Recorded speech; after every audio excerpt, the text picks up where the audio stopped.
Señores, ahora vamos con el precandidato, senador Guido Manini Ríos, a entrar en los temas que corresponden a la actualidad y que corresponden al futuro. Y algunos que de pronto aluden al pasado más reciente, es decir, a estos 4 años que hemos vivido de gobierno de coalición. Senador, ¿cuándo larga concretamente la campaña Cabildo Abierto? Bueno, ya se puede decir que estamos en campaña en la medida que están surgiendo agrupaciones a lo largo y ancho del país. Tenemos más de 120 ya formadas, que están buscando su espacio dentro de cada departamento. Digamos, a nivel de las agrupaciones la campaña ya empezó a tomar color.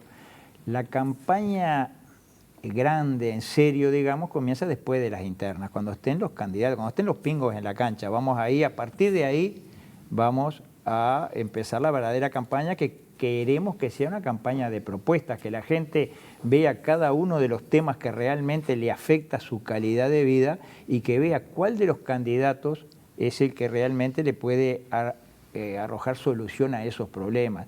Podemos hablar de seguridad pública, de drogas, de deuda, de tantos temas en donde nosotros hemos hecho propuestas muy claras desde el primer día, no ahora en un año electoral pidiendo el voto. Desde el primer día de esta administración hemos hecho propuestas en un montón de temas que creemos que tienen total validez y lo vamos a plantear en plena campaña. Yo creo que ahí, a partir, por decir algo, el 1 de julio empieza la verdadera campaña hacia octubre, cuando ya se sabe bien quién está por cada uno de los partidos. Ahora, no se duerman, ¿eh?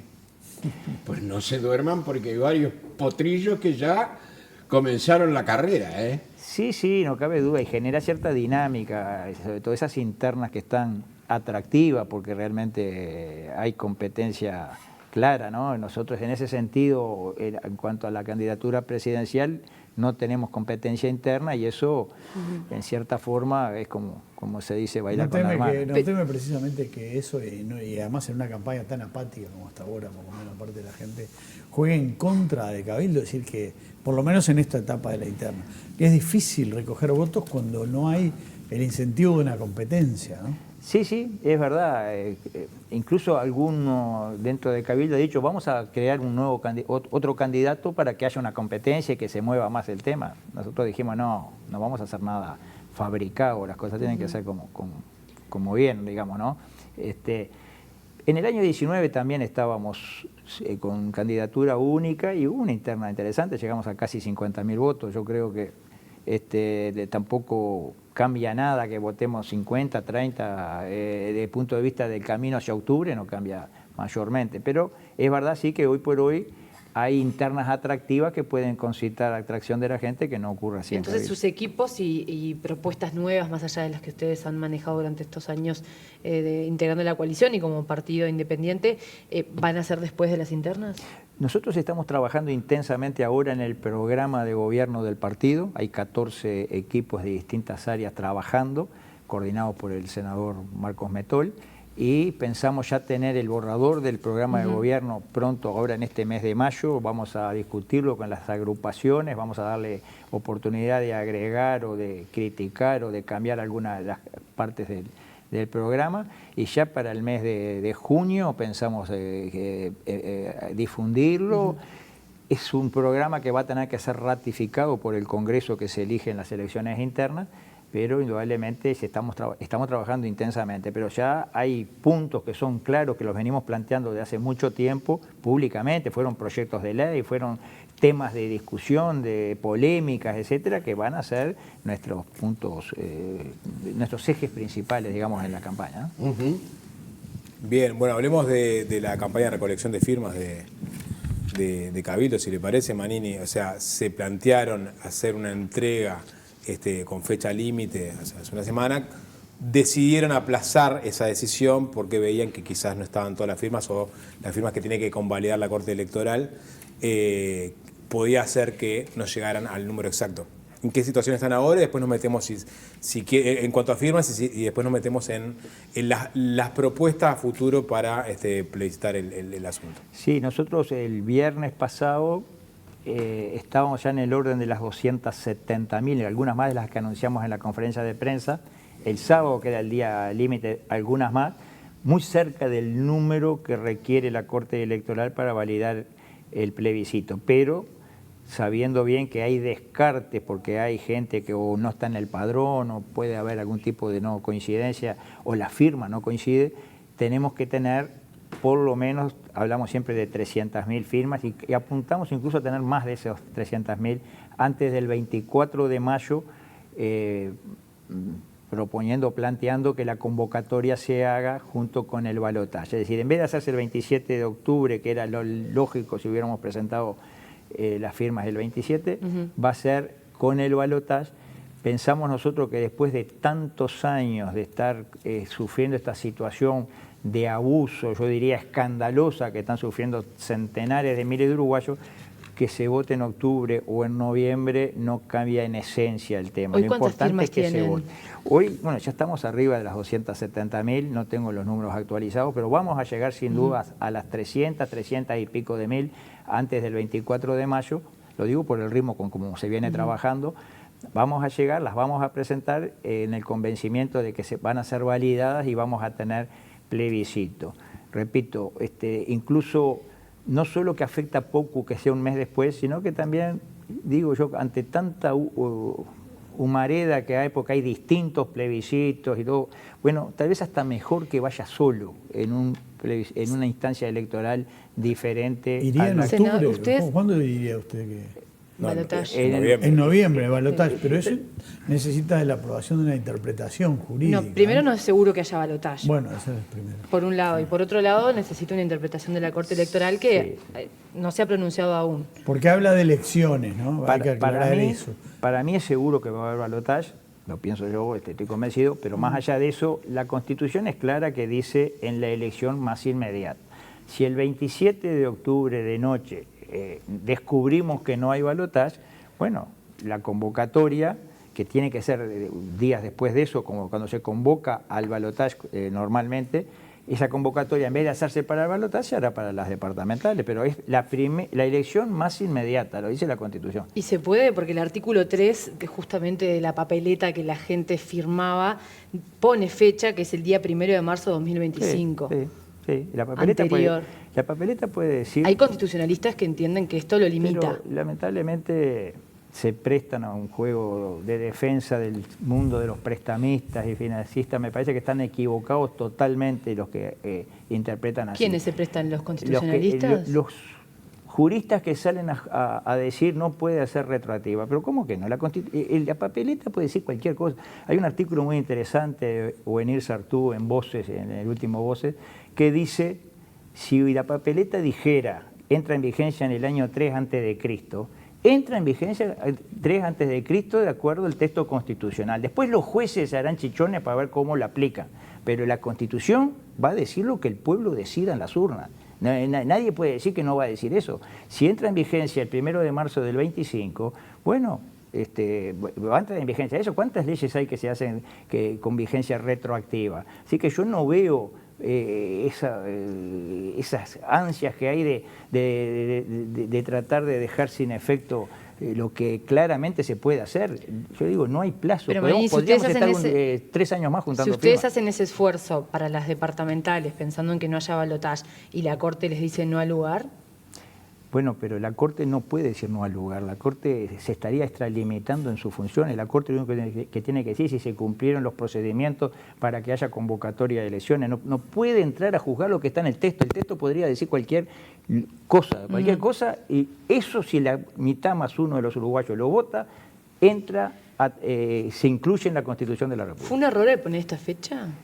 Bueno, hubiese sido más sencillo para evitar estas discusiones estériles que dijera entra en vigencia 90 días después de aprobado. Era lo mismo a los efectos, pero yo no lo calificaría como un error. Mejor no se hubiera puesto así. Senador, ¿no tiene temor de que este llamado, verdad, a esta convocatoria que se haría a los uruguayos, de alguna manera no quede devorada por el gran ruido que va a provocar, la gran polémica que va a provocar, digamos, el plebiscito, en caso de salir, ¿verdad?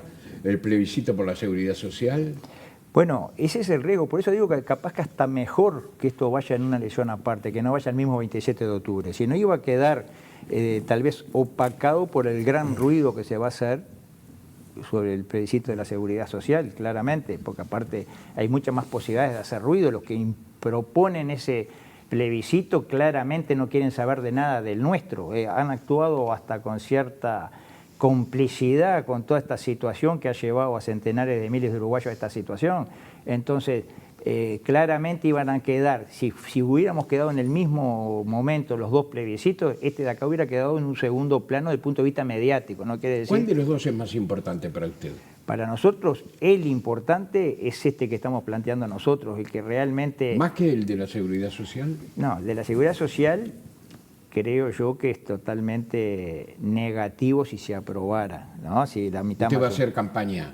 Sí, nosotros vamos a ser coherentes con lo que votamos un día en el Parlamento. Votamos una ley que su objetivo fundamental era darle sostenibilidad al sistema en el tiempo. Si hay algo que esta propuesta hecha por tierra es la sostenibilidad. La bombardea totalmente, es de una irresponsabilidad, yo creo que histórica, lo que se está proponiendo en esos cambios que se están proponiendo. Por eso hay que dejarlo bien claro en la campaña. En ese sentido nosotros vamos a ser muy críticos de esta propuesta porque entendemos que no es sostenible y que generaría una situación de pérdida de competitividad adicional a la que hoy tenemos, de pérdida de empleo, generaría problemas muchísimo más grandes de los que en teoría podría mejorar si se aplicara. Yo entendí mal, o usted dijo que los promotores del plebiscito de la seguridad social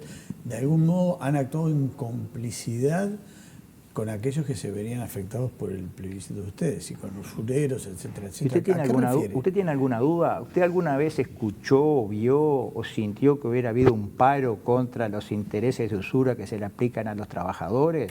¿Alguna vez escuchó que ocuparan alguna financiera porque le estaban carneando a los trabajadores, sacándole el 30% de la masa salarial en impuestos usurarios? ¿Alguna vez lo escuchó? Yo creo que hay cierta complicidad, lo digo sinceramente. Pero explícita, digamos, un acuerdo, una cosa... No, simplemente de dejarlos hacer.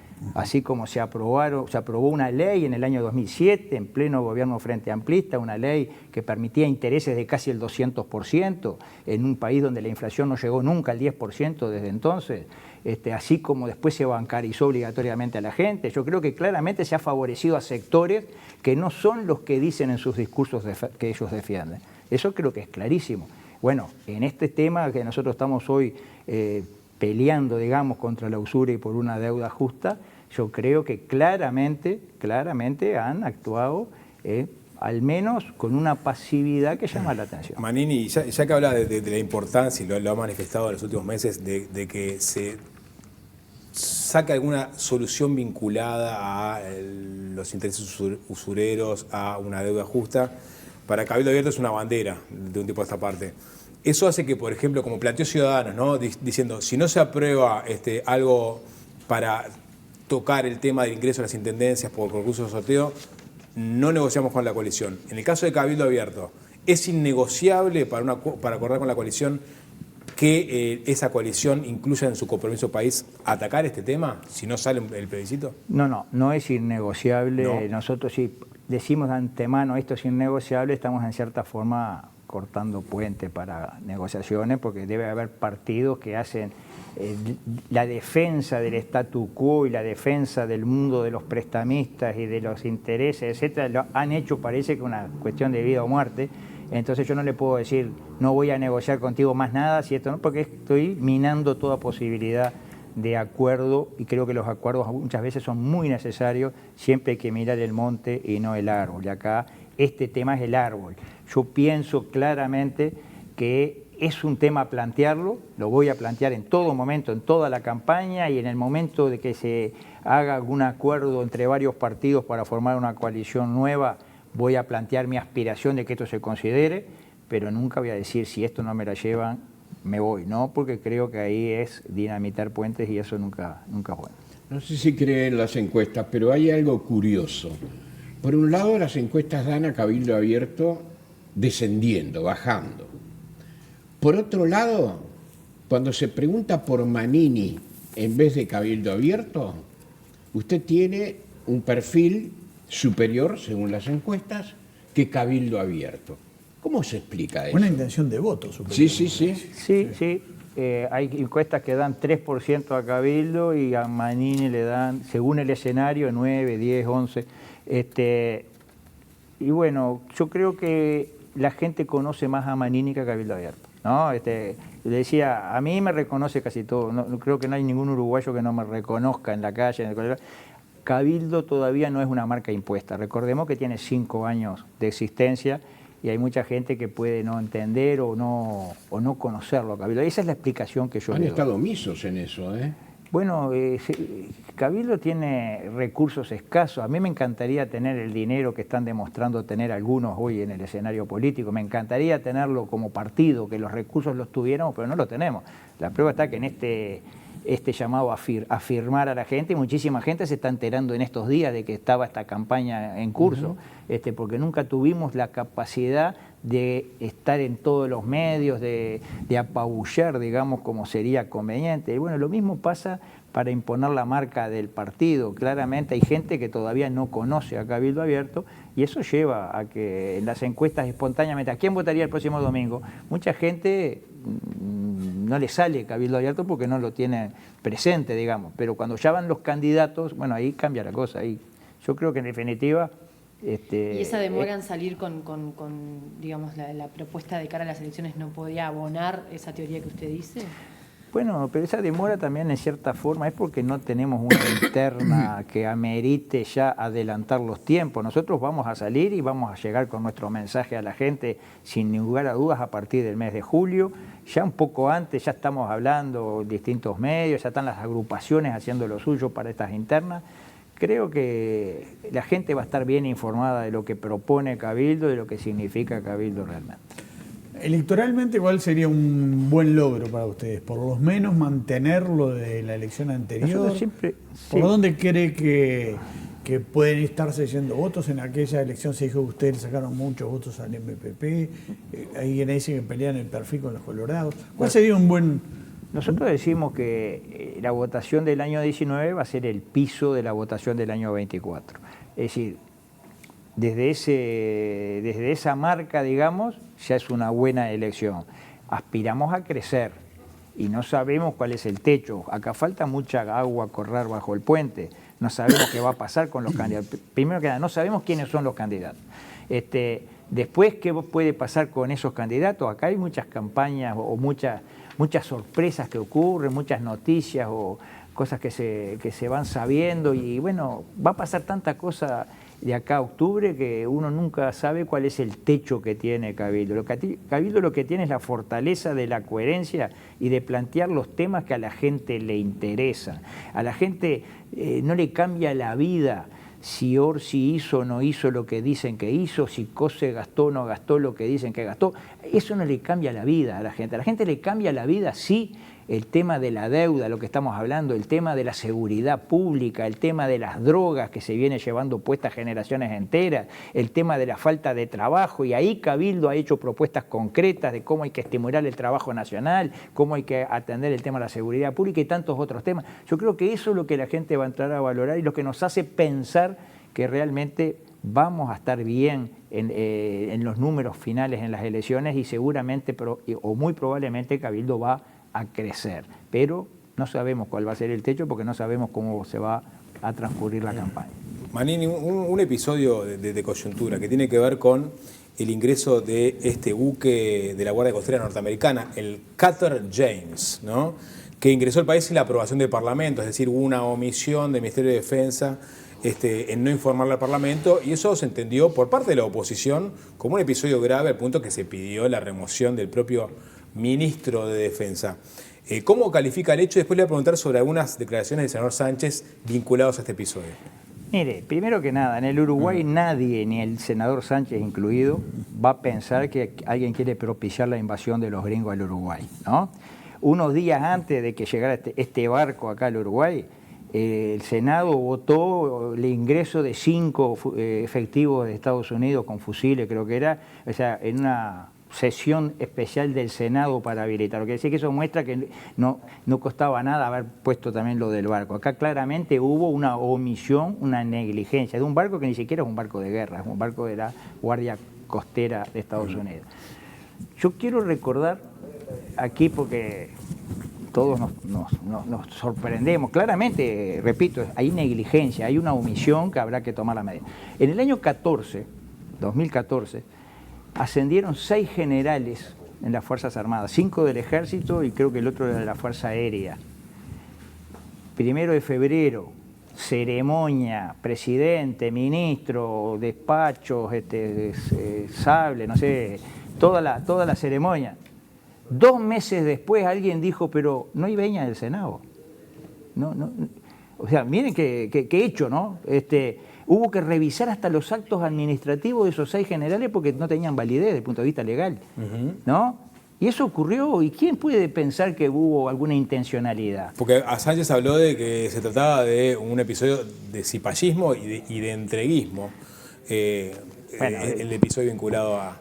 más allá de que es un hecho que puede ser grave institucionalmente hablando, puede tener cierta importancia, digamos, me parece que llegar a esos extremos es un poquito... ¿Y qué medidas tendría que tomar el gobierno con respecto a el accionar del Ministerio de Defensa? Y yo creo que ahí hay alguna repartición que estuvo omisa, no sé si es en el Ministerio de Defensa o en Cancillería, yo creo también. que se trancó en algún lado eso, y habrá que tomar las medidas disciplinarias que correspondan, la suspensión del funcionario, eso me imagino que está en curso. Pero de ahí a pedir cabezas como si esto hubiese sido algo intencional, yo creo que están exagerando la nota, lo digo con todo respeto, ¿no? Manini, parece un tanto claro que el gobierno o va a ser frente amplista o de coalición. En el caso de que sea un gobierno de coalición, ¿cuál entiende que va a ser su rol? ¿Nuevamente en el Parlamento o le gustaría estar al frente de algún ministerio o encabezando algún tema del país? Mire, yo en principio voy a ser candidato a presidente, vamos a pelear por tener la mejor votación posible, y voy a ser candidato a senador. En principio seguiría, de no ser presidente, seguiría siendo senador, que es para lo que la gente me va a votar, digamos. Pero, repito, en la política todo es muy dinámico, puede haber circunstancias que requieran que uno incursione por otros caminos. Yo no cierro nunca ninguna puerta, pero si usted me pregunta qué pienso yo que voy a ser senador. Y yendo justamente a ese camino y pensando en Cabildo Abierto específicamente, se habló en algún momento de Rosana Olivera como compañera de fórmula de Manini Ríos. Justo antes de empezar el programa me llegaba un video de Rosana hablando de la situación del nuevo centro, de la minera ex directora del INISA. ¿Es el nombre que se está manejando? No, nosotros no estamos manejando ningún nombre, porque en definitiva el candidato a vicepresidente va a salir de la Convención Nacional, del Congreso que se elija el 30 de junio, hay que ver la correlación de los distintos sectores. Es una excelente candidata, Rosana de Olivera, como puede haber otros también, pero hoy por hoy no estamos manejando nada, porque yo no quiero manosear tampoco, porque yo puedo proponer a alguien, pero después, digamos, en la interna de Cabildo hay una mayoría por algún sector que propone a otra persona y hay que atender eso también. En definitiva son los votos de los convencionales los que van a proclamar la fórmula y ahí es que surge el nombre del el candidato a vicepresidente. Yo no adelantaría, creo que es manosear nombres. Repito, es una excelente candidata, pero no necesariamente. Imaginemos que gana la coalición en la próxima elección y que no gana Manini Ríos la presidencia. ¿Debería ser diferente el relacionamiento de la coalición con el presidente de lo que ha sido en este periodo? Yo creo que debería haber mucho más coordinación y conversación previa, sobre todo en los grandes temas y temas como política internacional. Tendría que haber cierta coordinación, cierto ámbito que evite fricciones que en forma irremediable se van a producir cuando viene ya un hecho consumado, un proyecto de ley que se remite al Parlamento y en el Parlamento recién nos enteramos de determinadas cosas y bueno, y ahí empiezan las declaraciones o la participación de uno en desacuerdo con esto, con lo otro y queda como un ruido, como una fricción innecesaria. ¿Pasó mucho esto? Pasó varias veces en más de un tema y yo creo que eso se pudo haber evitado de haber un ámbito de coordinación y de conversación previa. Yo creo que otras coaliciones que hubo en el Uruguay, viene a mi mente la Sanguinetti y Volonté, por ejemplo, en los años 90, bueno, se conversaba mucho más. Eran dos, ¿no? Era bastante más sencillo. Era tal vez más fácil, sí, pero aunque sean tres ¿Y en o el cuatro. Parlamento no hubo esa coordinación? Bueno, a veces llegaba, vamos a entender, eso iba hacia el Parlamento porque se entendía que en el Parlamento iba a haber esa coordinación, bueno, pero ya ahí las diferencias ya eran públicas, ¿no? Entonces ahí quedaba como un ruido dentro de la coalición una y otra vez, que se podía haber evitado con un acuerdo previo, digamos, o con una conversación previa, pero yo creo que así todo, esta coalición ha funcionado bastante bien para lo joven que es, para lo nuevo, para las características que tuvo la coalición. Claro que hay mucho para pulir, mucho para mejorar, y seguramente en los próximos años se va a ir mejorando eso notoriamente, ¿no? Sí. Perdón. Sobre la agenda, o sea, no se terminó este gobierno. Estamos en campaña, pero todavía queda actividad parlamentaria por lo pronto hasta diciembre. Y hay algunos temas que quedaron como sin atar, ¿no? Pienso en la ley de medios que se aprobó en diputados, no sé qué sucederá en el Senado. ¿Qué otros temas de agenda tiene Cabildo Abierto que cree son prioritarios sacar adelante antes de que termine esta legislatura? Nosotros presentamos un proyecto de ley para modificar la ley 19.580, la ley de violencia de género. Creemos que es una ley importante, que hay que hacerle cambios a la ley vigente, que lleva a situaciones realmente muy injustas en la sociedad. Para nosotros es una de las leyes prioritarias.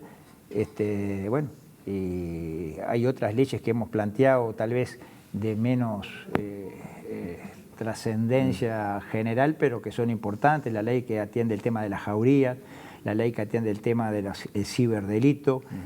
Son leyes que tienen media sanción en diputados, que tenemos este año que sacarlas en el Senado. Yo creo que es importante. Si tuviera que sacar una... La ley que modifica la 19.508. No, yo justamente le iba a hablar de la coalición. Usted está en términos generales satisfecho. ¿Quedaron algunas cosas sin cumplir, así fundamentales del compromiso que se había asumido? Sí, el gran tema sin cumplir es el solucionar el tema de la inseguridad pública. Eso no se ha cumplido. No podemos decir que hemos cumplido, que está bien la situación actual. No está bien. Pero ¿la considera que mejoró?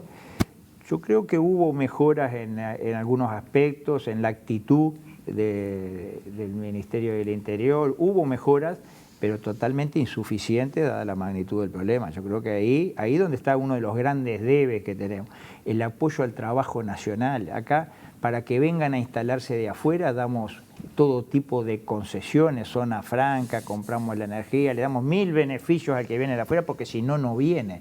¿Eso qué es? Es una señal que los que están acá adentro no tienen condiciones buenas, si no los de afuera vendrían, no vienen. Entonces, hay que atender al trabajo nacional, hay que atender esas empresas que estamos viendo cómo cierran año a año montones de rubros y de emprendimientos que generaban puestos de trabajo. Hay que generar las condiciones para que haya puestos de trabajo de la micro, pequeña y mediana empresa nacional. Yo creo que ahí está en buena medida el gran debe que tenemos. Seguridad, políticas de drogas. Estamos realmente lejos de lo deseable para cambiar esta tendencia, yo creo que nefasta, que se está llevando puesta generaciones enteras de uruguayos. Sí, a propósito de la seguridad, le iba a preguntar eso. ¿No se llegó de pronto al estado de satisfacción de pronto que usted esperaba y que muchos uruguayos podían esperar? Pero eso no se debe a que el problema es mucho más grande de lo que se cree. ¿Sí? ¿No cree que un solo gobierno, y no se lo diría solamente por la coalición, se lo digo por el Frente Amplio si ganan la próxima elección? Bueno, tenemos un problema social que no es no va a llevar mucho tiempo en ser solucionado. Sí, el Frente Amplio claramente agravó la situación de inseguridad, la agravó el Frente Amplio con sus medidas totalmente desacertadas, con sus políticas desacertadas. Pero yo creo que lo que no podemos caer es en un derrotismo. El tema es tan grave que no tiene solución. El tema es cultural y hay que ver lo que pasa en la región. ¿Cómo vamos a ganarle a la droga si Estados Unidos no le pudo ganar, si Europa no le pudo ganar, etcétera, etcétera? Nos entra un derrotismo, bajamos los brazos, nos rendimos ante el problema porque es gigantesco.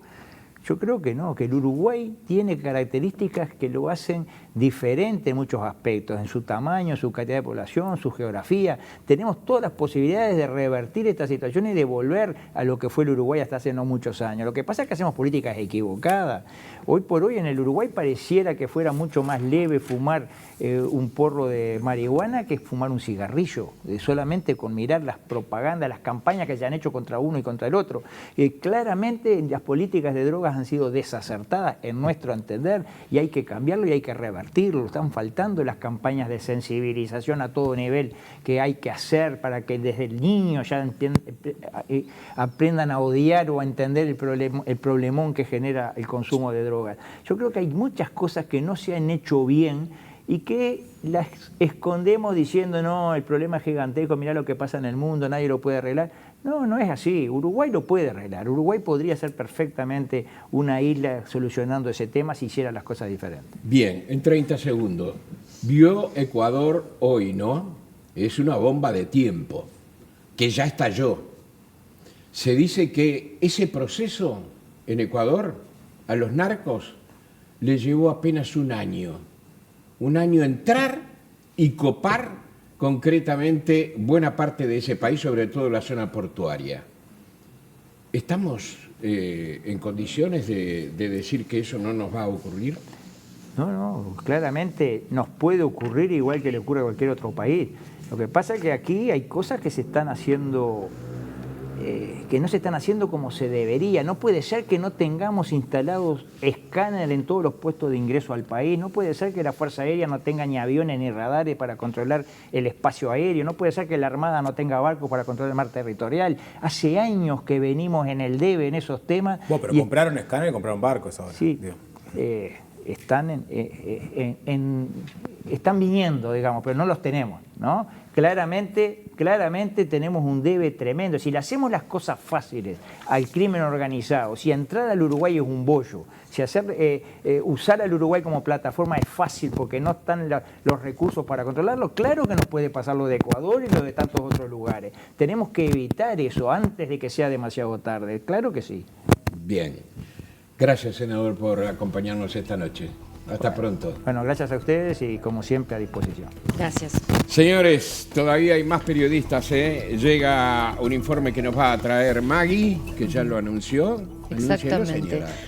Una perlita, el senador Maní Ríos, observador militar en Irak, Irán y Mozambique. ¿Estoy en lo correcto? Correcto. Algunas de las actividades que ha tenido también el precandidato de Cabildo Abierto, y tengo fotos de esas experiencias y la audiencia las va a ver en un rato. Así que vamos a recorrer las profesiones y también las actividades profesionales de los precandidatos.